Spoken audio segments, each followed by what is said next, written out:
Добар ден на сите. Задоволство ми е да бидам денеска тука во Царина, почитуван директор на Царинската управа на Република Македонија, почитувани гости, почитувани стопанственици.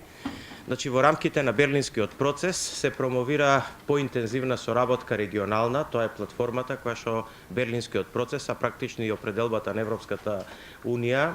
ја имаат за овој регион пред пристапување на регионот во членство на Европската Унија како целина.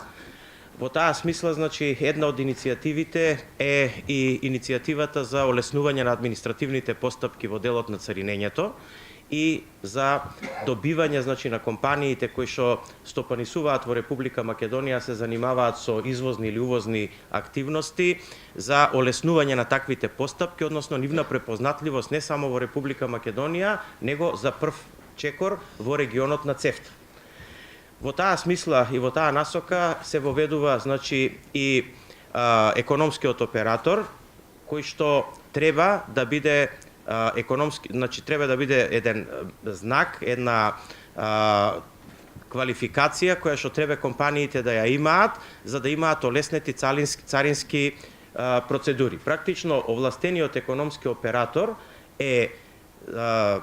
титулар кој што една компанија треба да го има, за да има приоритетни царински постапки не само во Република Македонија, него и во целиот регион. Или скратено, тоа би требало да значи, ако некоја компанија која што е извозно ориентирана ја има оваа карактеристика и овој титулар на овластен економски оператор, во тој случај нивните производи, значи директно од нивната фабрика, без царински процедури кои што би биле такви какви што денеска ги знаеме, ќе помине, значи, во Република Србија, на Косово, во Босна и Албанија и во сите земји кои што се опфатени со западно-балканската иницијатива која што ја покрива Берлинскиот процес. Јас ценам дека не е паметно да ние во државата инвестираме многу милиони евра и милиарди евра во транспортни патишта, што секако е добро да се направи и државата и владата ќе го прави, ако при тоа не ги надминеме административните бариери. Зошто? Заради тоа што нема никаква логика да вие инвестирате 1 милиарда евра во автопат, каде што патувањето на робата од вашите компании ќе се скрати за 15-20 минути, толку е големината на територијата на Република Македонија, а при тоа после вашите шлепери да чекаат по 5-6 часа на границите со соседните држави. Во таа смисла мислам дека многу поголемо внимание треба да посветиме паралелно со градењето на инфраструктурата, што нема дилема дека треба да се направи, значи поголемо внимание треба да посветиме на тоа како да овозможиме побрз транспорт на нашите производи надвор од Република Македонија во соседните држави за прв чекор, а покасно и во целата Европска Унија. Ценам дека сите компании кои што имаат сериозни намери за извоз треба да и го препознаат ова како можност за себе. Се разбира дека треба тука да бидат исполнети некои услови и критериуми кои што практично компаниите кои што извезуваат и онака треба да ги имаат имплементирано за да бидат конкурентни на пазарите. Оваа мерка и сите останати мерки административни кои што се прават во рамките на владата на Република Македонија, се надеваме дека ќе бидат препознаени од страна на стопанството и ќе овозможат нивна поголема конкурентност на пазарите надвор од Македонија. Зошто многу го потенцирам извозот, значи, од Република Македонија и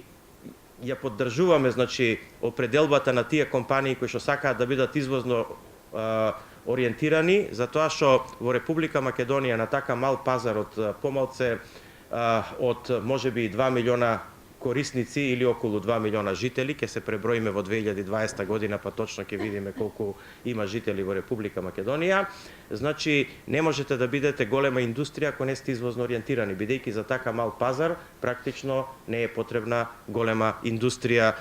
и нема пазар за тој пазар да ги апсорбира производите на голема индустрија. И ако го видите портфолиото на македонските големи фирми, ќе видите сите тие за да опстанат мораат да бидат извозно ориентирани. Во таа смисла и мерките сите што ги предвидовме во планот за финансиска поддршка на инвестиции и сите останати мерки се во главно поддржувачки према извозно ориентираните компании, односно нивните инвестиции, и во подготовките кои што вие треба да ги направите, значи како кампании за да ја добиете и овој титулар, значи на овластен економски оператор, можете да ги користите мерките на владата во рамките на финансиски, значи на поддршката финансиска на инвестициите и останатите меки мерки кои што ги имате во значителен број како грантови од државата, за да вашите системи внатрешно во компаниите ги подобрите, за да можете да ги задоволите критериумите да станете овластен економски оператор. Сакам да ви кажам дека бројките последната година во делот на индустријата се добри, значи некаде околу 14% е пораснат извозот од Република Македонија према останатите држави, додека увозот е пораснат само 10%, што значи дека има некои 4% од ефект помеѓу извозот и увозот, што е добро и тоа позитивно влијае на бруто домашниот производ и практично само ако уште таа приказка ја знаеме сите, градежништвото значи се поврати на првобитните бројки, односно да нема зголемување во градежништвото, само со развојот, односно зголемувањето во другите сектори, веќе би се обезбедило над 4% пораст на бруто домашниот производ.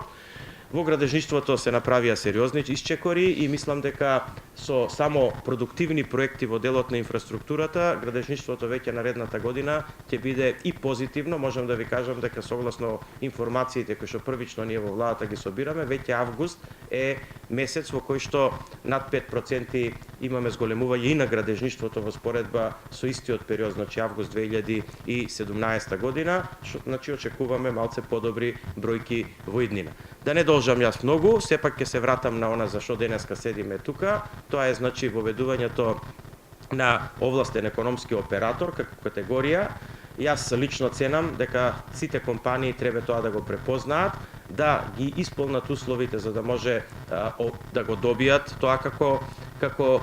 титулар во нивните компании и после од тука натаму да истото биде користено, бидејќи сите процедури кои што ние денеска интерно во Република Македонија ги имаме, да, тие се за македонски пазар, но не се меѓународно признаени, додека ова е првата мерка или првата карактеристика која што компанијата може да ја стекне, а да биде и меѓународно препознаена и тоа прво, значи, првично во делот на ЦЕФТА земјите, а покасно ќе биде истата трансферирана за територијата на целата Европска Унија. Јас не би должел повеќе, би оставил да денеска вие работите, колку што знам јас ова е четврта работилница која што ја третира оваа проблематика и во таа смисла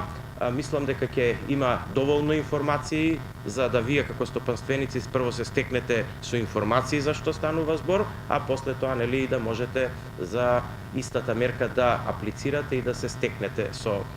статусот да бидете овластен економски оператор. Кратко речено, тоа е правецот во кој што треба да препознаеме дека Република Македонија треба да се движи. Јас се надевам дека тоа пошироко ќе биде препознаено од целокупната економска и стопанска заедница во Република Македонија и дека на време ќе почнат да пристигаат апликациите, да се задоволуваат критериумите, како би можело да се ослободи значи протокот на стоки надвор од Република Македонија, што претходно кажав исклучително значајно ако сакаме да имаме индустрија. Ви посакувам успешен работен ден и повторно ќе кажам, се надевам дека оваа мерка ќе биде позитивно препознаена од стопанската заедница и истата ќе биде максимално искористена. Ви благодарам.